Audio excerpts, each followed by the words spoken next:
Hello बच्चों, कैसे हैं आप लोग। आज हम बनाने जा रहे हैं, जो क्वेश्चन करने जा रहे हैं वो है डिसोल्यूशन।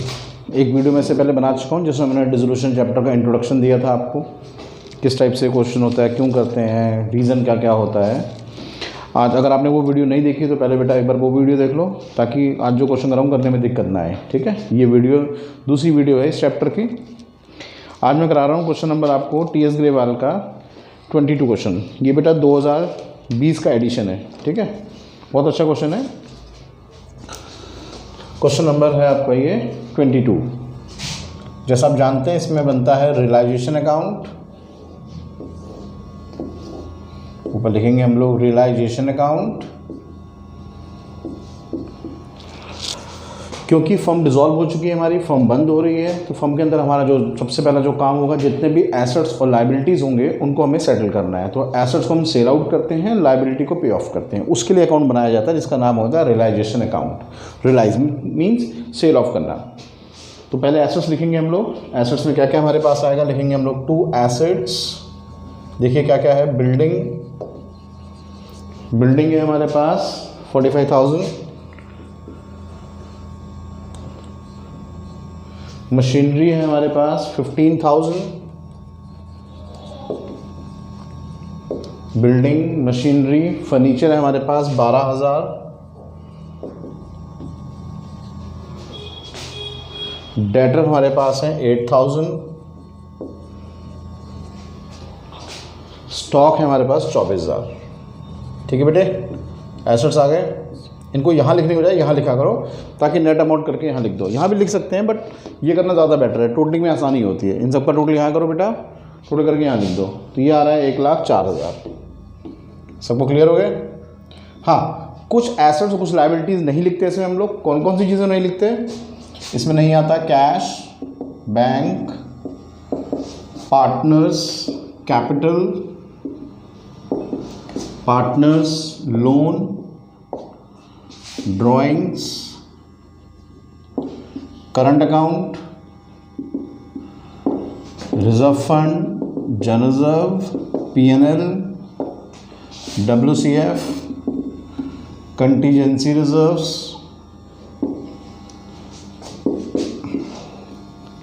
Advertisement suspense. ये वही चीज़ें जो हम लोग पहले वाले चैप्टर में बांट दिया करते थे, बस थोड़ा सा चेंज आया है। यहाँ पर 2 चीज़ें चेंज हो गई, एक तो गुडविल और IFF। आपको याद है गुडविल भी पहले हम नहीं लेते थे, लेकिन इस चैप्टर में गुडविल यहाँ पर नॉर्मल एसेट्स की तरह ट्रीटमेंट होगी और IFF यहाँ ट्रांसफ़र हो जाएगा। ये सारी चीज़ें इसके अंदर नहीं आती। उसके अलावा सारे एसेट्स लायबिलिटीज़ में हम ट्रांसफ़र कर देते हैं। पहला काम हमारा यही होता है। लायबिलिटीज़ हमारे पास है क्रेडिटर 14,000, और दूसरा है लोन फ्रॉम बेल यानी पार्टनर लोन है। आपको याद है पार्टनर लोन ट्रांसफ़र नहीं होता, पार्टनर लोन ट्रांसफ़र नहीं होता। उसके अलावा हर एसेट्स और लायबिलिटीज़ इसमें हम ट्रांसफ़र करते हैं। चलिए शुरू करते हैं। उसके बाद पहला काम हो गया। अब लिखेंगे, अब लिखा है नीचे the firm dissolve, assets realized. Assets बेच रहे हैं। अब बेच रहे हैं तो यहाँ पे क्या लिखेंगे हम लोग? By bank. बैंक भी लिख सकते हैं, कैश भी लिख सकते हैं। क्वेश्चन में देख लिया करो, बैंक गिवन है तो बैंक लिखो, कैश गिवन है तो कैश लिखो। मेरे पास बैंक गिवन है, बैंक लिख रहा हूँ। कितने में क्या क्या रियलाइज़ हुआ? स्टॉक रियलाइज़ हुआ है आपका 22,000, डेटर रियलाइज़ हुआ है आपका 7,500, मशीनरी रियलाइज़ हुई है आपकी 16,000, बिल्डिंग रियलाइज़ हुआ है आपका 35,000। इन सब का टोटल कर लो बेटा। 22,000, 7,500, 16,000 और 35,000, 80,500 आ गया। पॉइंट क्लियर बच्चे? इनको भी यहाँ लिख के नेट अमाउंट बाहर लिखना होता है। ऐसे ही किया करो बेटा। ये सब चीज़ें यहाँ लिखो, इनका टोटल करके यहाँ लिखो, एक एक करके जितने रियलाइज़ हुए सबको यहाँ लिखो, फिर टोटल करके बाहर लिखो। उससे कैलकुलेशन में आसानी होती, गलती नहीं होती। ये चीज़ यहाँ लिख देंगे तो एडिशन में मिस्टेक होने के चांसेस ज़्यादा हो जाते हैं। Y to core furniture, Y furniture लेके जा रहा है। Y capital account furniture, Y capital account furniture कितने में ले गया? वाई 9,000 रुपये में। ठीक है।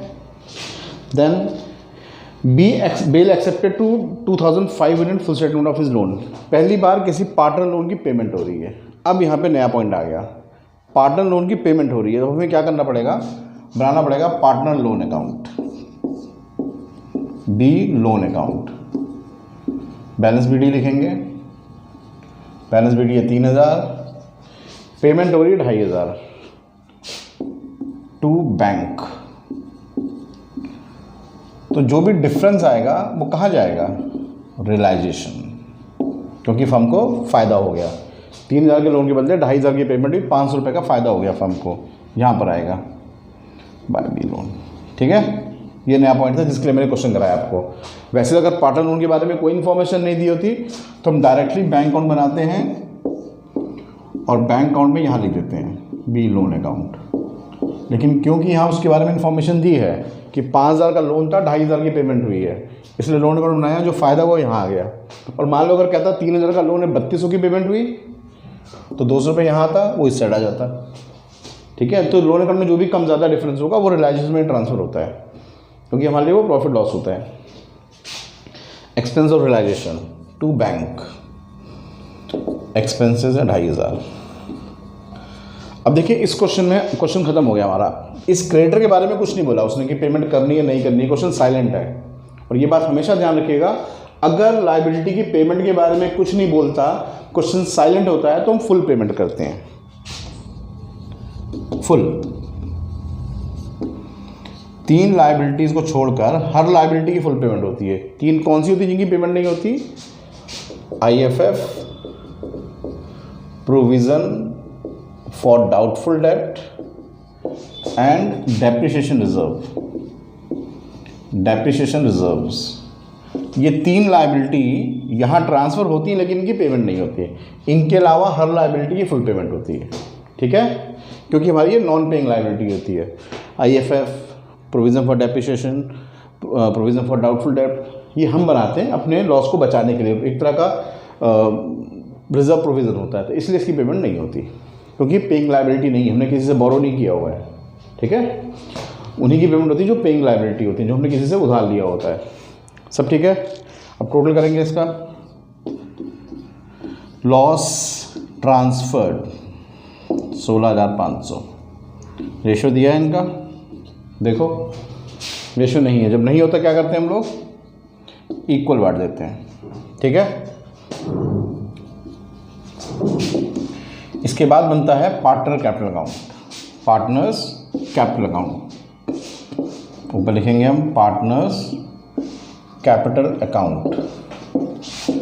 सबसे पहले कैपिटल का बैलेंस आएगा, कैपिटल का बैलेंस लिखेंगे हम लोग। कैपिटल का बैलेंस है हमारे पास 50,000, 40,000, 50,000, 40,000। रिजर्व फंड है, यस, जनरल रिजर्व भी है, उसे ही बांट दीजिए।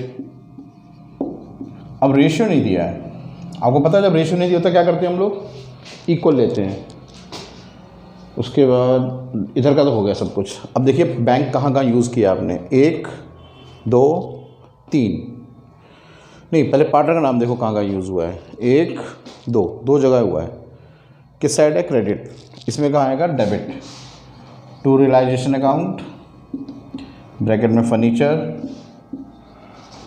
टू रियलाइजेशन अकाउंट, ब्रैकेट में लॉस, टोटल कर दो,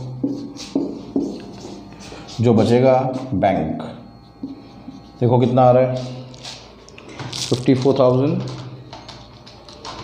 माइनस 8250, 45,750। ऐसे उसका निकाल लो बेटा, 44,000 माइनस 9,000 माइनस 8250, 26,750। अब देखो बेटा बैंक कहाँ का यूज़ हुआ है, 1, 2, 3, 4 जगह इस्तेमाल हुआ है। पहले बैंक का बैलेंस देखो कितना दिया अंदर, 11,000 टू बैलेंस BD। अब इनकी पोस्टिंग कर दो, ये किस साइड है, डेबिट, किस साइड जाएगा, क्रेडिट, क्या लिखेंगे, realization account. To realisation account by B capital by Y capital 45,750 26,750 close कर दो। ये इक्वल आ गया अपने आप में। बैंक अकाउंट हमेशा इक्वल आता है, इक्वल आ रहा है मतलब आपका सही है, इक्वल नहीं आ रहा समथिंग रॉन्ग। इस तरह से क्वेश्चन करने हैं आपने, ठीक है। अब मैं आपको एक और चीज़ सिखा रहा हूँ इसमें एग्जाम में आप देखेंगे ज़्यादा क्वेश्चन में जनरल एंट्रीज आती हैं। 90% केस में इस चैप्टर से जनरल एंट्रीज आती हैं। तो एंट्री होती कैसे हैं, करनी कैसे होती हैं। इसी क्वेश्चन को अगर देखें जनरल एंट्रीज क्या क्या बनेगी। पहली एंट्री बनेगी realisation to assets, realisation to assets 1,04,000। दूसरी एंट्री रियलाइजेशन टू बैंक 16,500। तीसरी entry creditor to realisation 14,000, creditor to realisation 14,000। फिर bank to realisation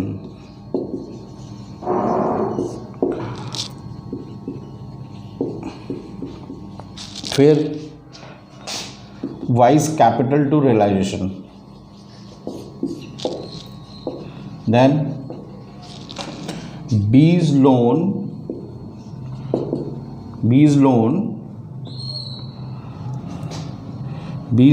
to bank to realisation 3,000, 2,500, 500। इस तरह प्रॉफिट लॉस की एंट्री हो जाएगी। इस तरह से जनरल एंट्रीज करनी है। अच्छा ये तो खैर मैंने अकाउंट बना के किया। एग्जाम में आपको डायरेक्ट एंट्री करना भी आना चाहिए कि डायरेक्ट एंट्री कैसे होंगी, डायरेक्ट क्वेश्चन कैसे होंगे, ठीक है। ये तो मैंने पहले अकाउंट बनाया फिर एंट्री करके दिखा दिया, आपको समझा दिया एंट्री कैसे बन रही है। एग्जाम में डायरेक्ट क्वेश्चन आता है। कुछ ले लेते हैं डेमो। जैसे इसी बुक का क्वेश्चन नंबर ले रहा हूँ मैं आपको कराने के लिए। जैसे क्वेश्चन नंबर उठाया हमने second question first part, expenses paid, realization expenses paid. बताओ एक्सपेंसेस किस साइड पे होते हैं, डेबिट साइड। क्या लिखते हैं, टू बैंक। याद रखना हमने कभी डायरेक्ट टू एक्सपेंसेस नहीं लिखा है, हमेशा बैंक के नीचे लिखा है। तो उसकी जनरल एंट्री क्या बनेगी, रियलाइजेशन टू बैंक। क्या एंट्री बनी, रियलाइजेशन टू बैंक। याद रखना हम यहाँ पर फर्म के अंदर जब डिसॉल्व कर देते हैं तो सब एसेट्स और लायबिलिटी रियलाइजेशन के अंदर ट्रांसफर हो जाते हैं। अपने आप में वो एसेट्स लायबिलिटी का वजूद जीरो हो जाता है। यानी कि जैसे अगर हम स्टॉक बेचेंगे तो हम कभी नहीं लिखेंगे कैश टू स्टॉक, हम लिखेंगे कैश टू रियलाइजेशन। क्यों, क्योंकि स्टॉक फर्म डिसॉल्व हो चुकी है, स्टॉक रियलाइजेशन फर्म में ट्रांसफर हो चुका है। इस तरह अगर मैं क्रेडिटर की पेमेंट करूंगा तो मैं कभी ये नहीं लिखूंगा क्रेडिटर टू कैश, मैं लिखूंगा रियलाइजेशन टू कैश। क्यों, क्योंकि फर्म डिसॉल्व हो चुकी है, क्रेडिटर कहाँ ट्रांसफर हो चुका है, रियलाइजेशन में। यानी कि हर एसेट्स लायबिलिटी की पेमेंट के लिए हम लोग रियलाइजेशन अकाउंट वर्ड यूज़ करेंगे। बात समझ आ रही है। क्यों ऐसा हो रहा है, क्योंकि फर्म डिसॉल्व हो चुकी है, हमने सारे एसेट्स और लायबिलिटी रियलाइजेशन अकाउंट में ट्रांसफर कर दिए हैं। अब इनका नाम अपने आप में जीरो हो गया, इनकी जगह वर्ड यूज़ होगा रियलाइजेशन, ठीक है। और देखो second point, expenses paid by Mohan. Second question का second part, expenses paid by Mohan. Mohan pay कर रहा है तो क्या एंट्री बनेगी, पेमेंट डिसाइड होगी। अब मोहन कर रहा है तो टू बैंक की जगह हम लिखेंगे टू मोहन, तो एंट्री क्या बनी, रियलाइजेशन टू मोहन, ठीक है। मतलब आपको ये ध्यान रखना है, मैं आपको एक काम करो लिख के समझाता हूँ, ठीक है। इसको आप बेटा आराम से वीडियो को कॉपी कर लेना, पॉज करके कॉपी कर लेना पूरा क्वेश्चन। बुक का 22 क्वेश्चन है।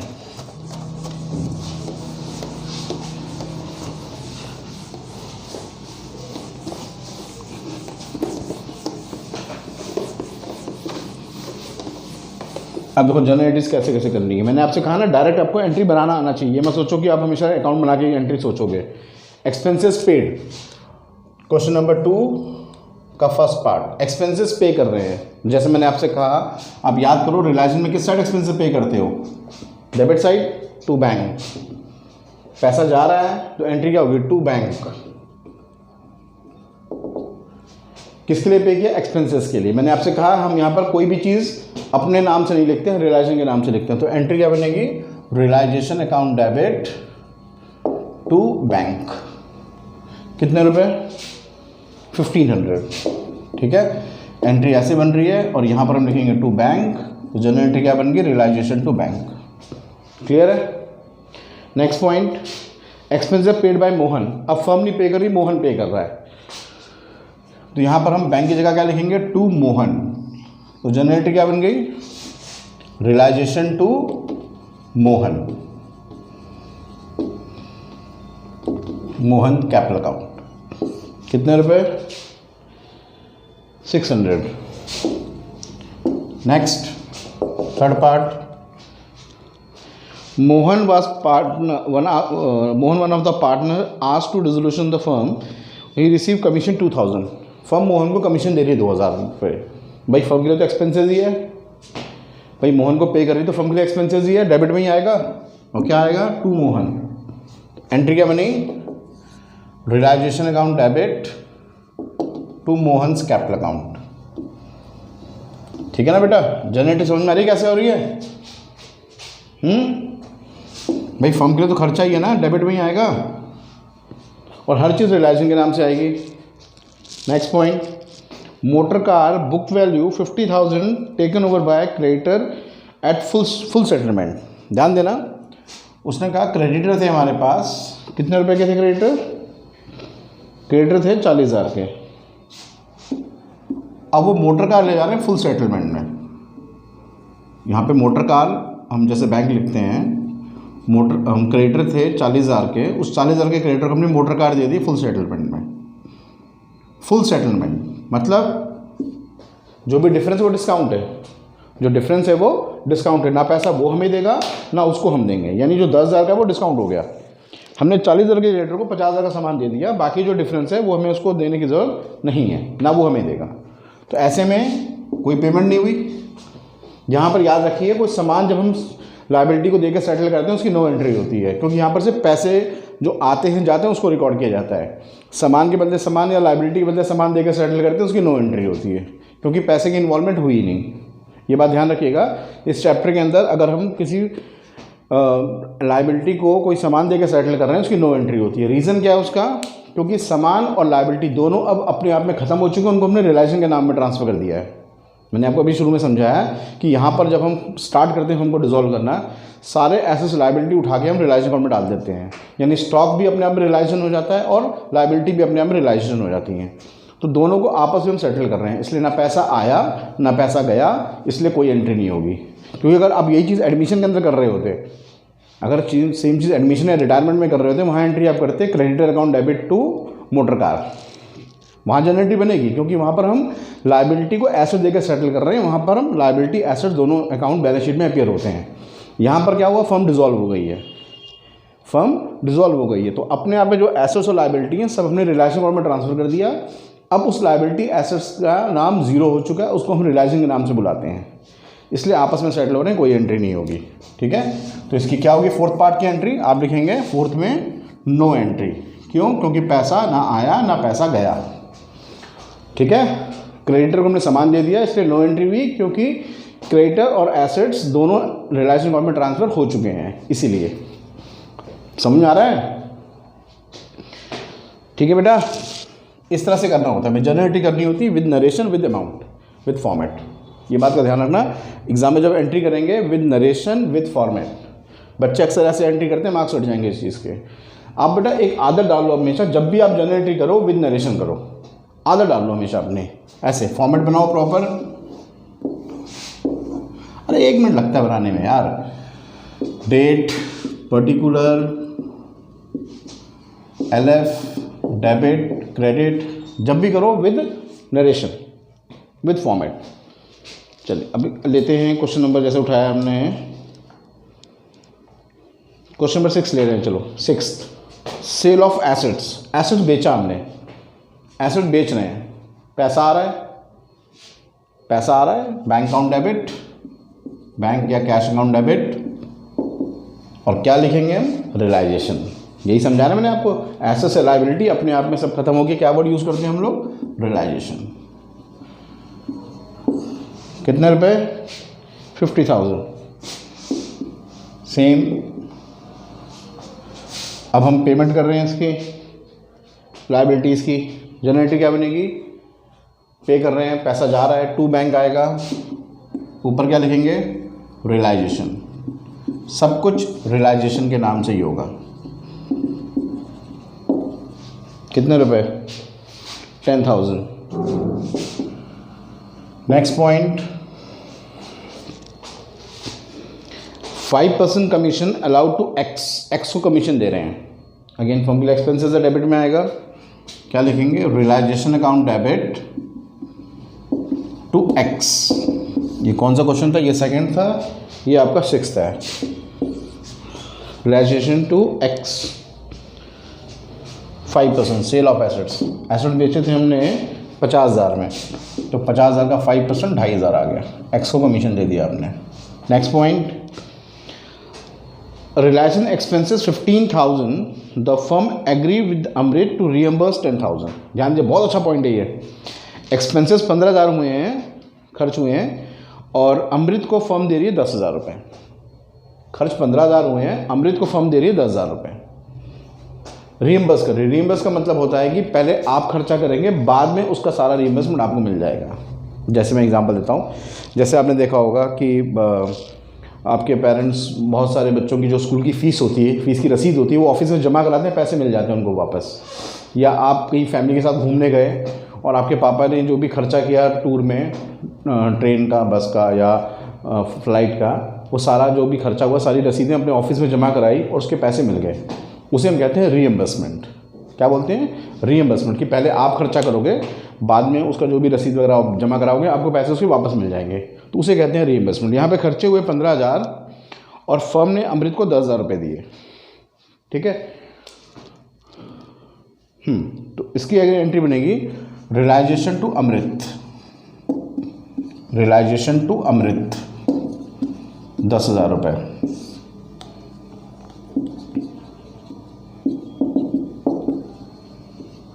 अब जो खर्चे हुए हैं 15,000, ये स्पेसिफाई नहीं है कि वो फर्म के अकाउंट से पे हुए हैं या अमृत अपने अकाउंट से पे किए हैं। अगर अमृत अपने अकाउंट से पे करेगा तो हम कोई एंट्री नहीं करेंगे, पर्सनली मान लेंगे, और फर्म के अकाउंट से पे करेंगे तो एंट्री होगी। यहाँ पर 2 केस आ सकते हैं। हमें ये देखना है कि जो 15,000 खर्च हुए हैं वो अमृत ने अपनी जेब से पे किए हैं या फर्म के अकाउंट से पे किए हैं। अगर फर्म के अकाउंट से पे करेगा तो एंट्री बनेगी Amrit to bank, Amrit to bank. और अगर वो अपने अकाउंट से पे कर रहा है, पर्सनली पे कर रहा है, तो फर्म की बुक में एंट्री नहीं होगी। भाई उसके पर्सनल खर्चे मान के चल के तो हम अपनी बुक में क्यों रिकॉर्ड करेंगे, ठीक है। तो यहाँ पर 2 केस हो सकते हैं। एजम्पशन की बात है, आ रहा हूँ बेटा, 2 मिनट रुक जाओ। यहाँ पे एजम्पशन की बात है कि हमने एज्यूम किया कि फर्म ने पे किया है, ठीक है। लास्ट पॉइंट, अ डेटर, 1 मिनट आया बेटा, 1 मिनट रुक जाओ।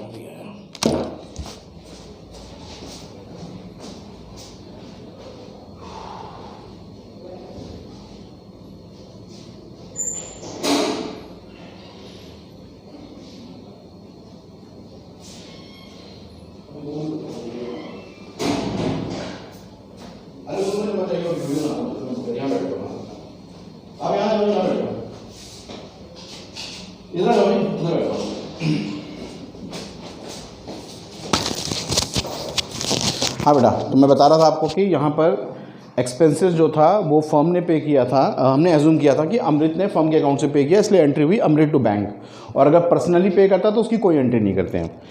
2 पॉइंट और है बेटा, वो भी देख लो। नेक्स्ट पॉइंट है, Z whose book value 6,000 to be written off bad डेप्ट एंड पे ओनली 60%। जेड एक पुराना कस्टमर था जिसका अकाउंट हमारा बैड डेट हो गया था, उसमें से हमें 60% दे रहा है, यानी पैसे आ रहे हैं हमारे पास। तो एंट्री बनेगी बैंक अकाउंट डेबिट। वैसे तो हम एडमिशन रिटायर में लिखते थे बैंक या cash to bad debt recovered, bad debt recovered, लेकिन क्योंकि यहाँ फर्म डिसॉल्व हो चुकी है, सब कुछ किस नाम से आएगा? रियलाइजेशन। किस नाम से आएगा? रियलाइजेशन। कितना परसेंट? 60%, यानी कि 3,600 रुपये। ठीक है बेटा, सब कुछ ध्यान रखना है आपने। फॉर्म डिसॉल्व हो गई है तो आप बैंक या कैश लिखेंगे उसके नाम से।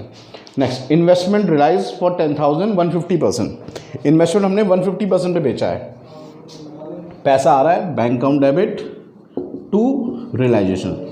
हर चीज़ रियलाइजेशन के नाम से आएगी, एसेट्स का इंडिविजुअल नाम हम यूज़ नहीं करेंगे।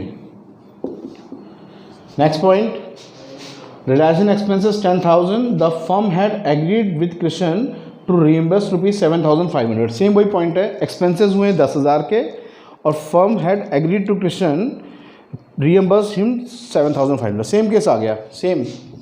तो ये कौन सा पॉइंट था? डी, ई, एफ, अब जी आ गया। जी पॉइंट में कह रहा है आपसे, इसकी सेम एंट्री बनेगी, realisation account debit to Krishna. Krishna को फर्म ने दिए पैसे 7,500। अब जो 10,000 रुपये हैं वो कृष्ण ने अगर अपनी जेब से पे किए होंगे तो हम कोई एंट्री नहीं करेंगे, और अगर फर्म के अकाउंट से पे करेगा तो एंट्री होगी कृष्ण टू बैंक। बस ये आपको ध्यान देना कि क्वेश्चन में स्पेसिफाई क्या है। जैसे मैंने कहा, ये एंट्री बेटा इसलिए हो रही, हमने एज्यूम किया कृष्ण ने फर्म के अकाउंट से पे किया है। अगर पर्सनली पे करेगा कोई एंट्री नहीं होगी, सिर्फ एक ही एंट्री आएगी। ठीक है, चलो इसको देख लो, समझ लो। इसके बाद बाकी एंट्रीज मैं आपको नेक्स्ट वीडियो में सिखाऊंगा।